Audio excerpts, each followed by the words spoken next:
My name is Amy Richards, and I am an instructor at Rogers State University. It's located in Claremore, Oklahoma, northeastern Oklahoma. I have been a nurse for almost 40 years, and I have been teaching in higher education for almost 15 years. What I'd like to discuss today, the topic, my title is called The Essentials in Action, Current Events as a Catalyst for Competency-Based Nursing Education. What exactly does that mean? Competency-based education is defined by the AACN as a process where students are held accountable to master competencies that are deemed to be important for their area of study. They are expected to perform that skill or that task clearly in order to proceed to the next step, and then when they sit for their nursing boards. A good example of a competency exercise would be for a nursing student to successfully insert an intravenous catheter. They're given the theory in the textbook, they're given a demonstration, and then they are given the task to insert a catheter successfully. That would be a fairly easy way to assess competency with something that straightforward. I love this quote by Frank Hebert, and it's one learns from books and example, only that certain things can be done. Actual learning requires that you do those things. And I believe that that is a truthful quote across all different subjects and curriculum, and not only to nursing. Actual learning requires you to do those things. So what does competency-based education have to do with current events? Current events are things that are going on in the world around us. Current events can influence our decision-making in daily life and guide our choices. Current events can create opportunities for us to talk with students, have discussions, social interactions, for meaningful conversations, to be respectful to one another, and in exchanging perspectives. We can highlight trends. We're able to stay connected. News encourages awareness and critical thinking. It prompts people to do their own research. If a statement is presented as something to think about, it gives the receiver an opportunity to research that statement for themselves, becoming more informed with thoughtful decision making. Communities can connect, people can unite, and it helps to keep us aware and engaged in the world around us. With my nursing students, now I have taught associate degree nursing students and baccalaureate students. I also teach associate degree students who have their nursing license, but are continuing their education to obtain their baccalaureate degree. I teach online and both in class. One of my favorite things to do in the classroom, walk in my greeting, and I will say, so what's new?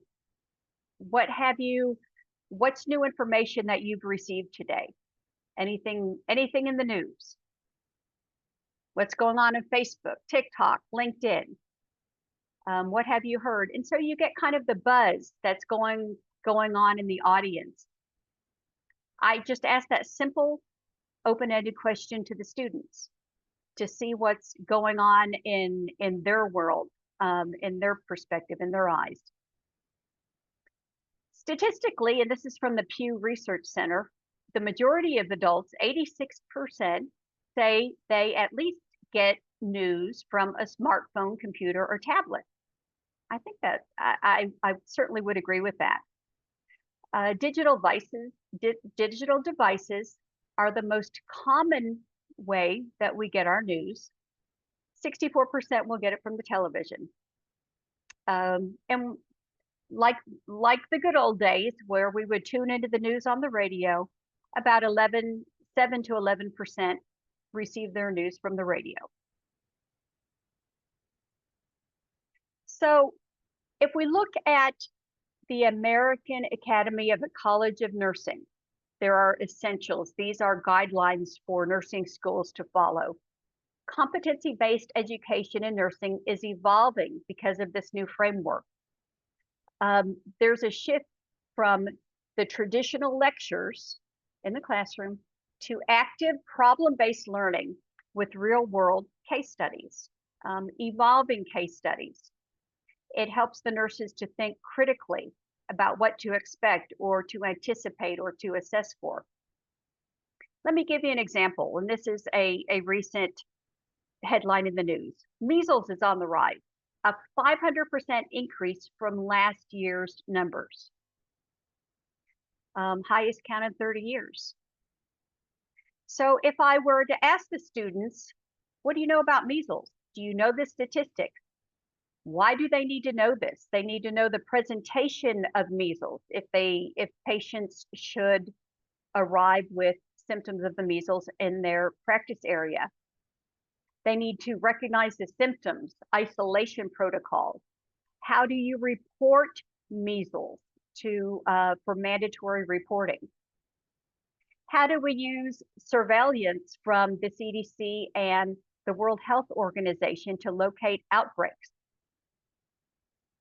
How do we teach students on where to obtain educational materials on vaccine safety? And this, I like the last bullet point especially because it could help teach students how to best educate parents and families on measles prevention for those that may be hesitant to have the measles vaccination given to their children. That role play can be very valuable competency-based way of education. Let's look at number 2, diabetes risk with the Mediterranean diet. So the Mediterranean diet has been recently posted as has been recently found to cut the risk of diabetes by 31%. What does that have to do with healthcare and nursing? The patients that present in clinical areas might be asking, so what's so special about the Mediterranean diet? Thank you. Yes, yes.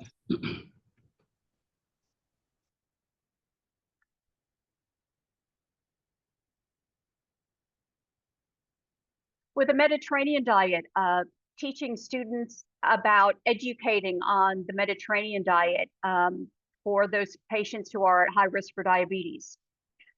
They can create a game quiz on the principles of the Mediterranean diet to better understand when teaching, to increase their knowledge when instructing patients to decrease their diabetes risk. Another conversation I like to have with students has to do with natural disasters. I live in Oklahoma, which we are in Tornado Alley, and it wasn't very long ago that one of a close hospital was leveled due to a tornado. So some of the activities I have for students, do they have an at-home kit for tornado disasters? Do they have a checklist exercise? Role playing, teaching patients and family disaster preparedness. First and foremost, if a tornado is imminent, make sure that you have a pair of shoes nearby, because if there is disaster and remnants, you're going to want to protect your feet. So those simple things are to help trigger the learning for these students. Workplace violence. Nearby in Tulsa, Oklahoma, we had a workplace violent act, a shooting. A gunman entered a medical facility that is a big workforce place for those in my area. So how can competency-based education be provided to students in regards to violence in the workplace? Completing a class on de-escalation. role playing, teaching the students how to observe body language as well as nonverbal communications, keeping themselves safe by knowing when they walk into a room, by never having anything between themselves and the exit when they are in a patient's room. Also simulation training, or having guests speak on patient scenarios that have escalated to violence, completing a mock incident report. Starting another conversation on medication errors. There was one that was recently in the news.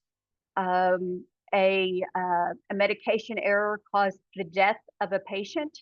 The nurse pulled the wrong medication from the medication cart. It was a paralyzer. It was not Versed, a relaxant, and the patient died from that error.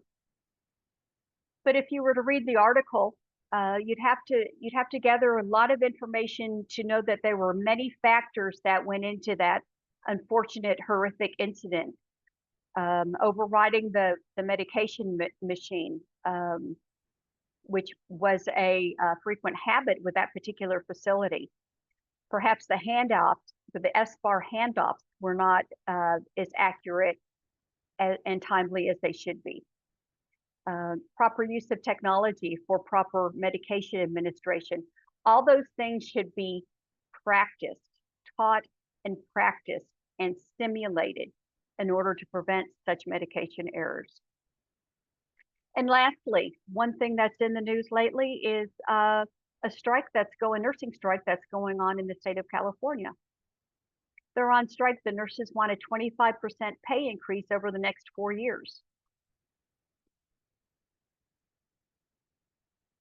Bringing this conversation up to nursing students through competency-based education may be to construct a class debate to talk about workforce issues, the assignment of highly acute patients, a heavy patient load, ethics in nursing, and creating a patient scenario where staffing is at a critical low, how to deal with this, how to be a voice when it comes to patient safety and ethics.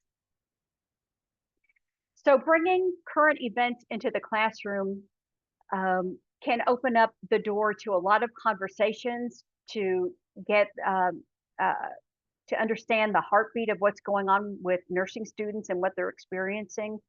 And I believe that this is a meaningful way to encourage competency-based education to really get that in-depth learning.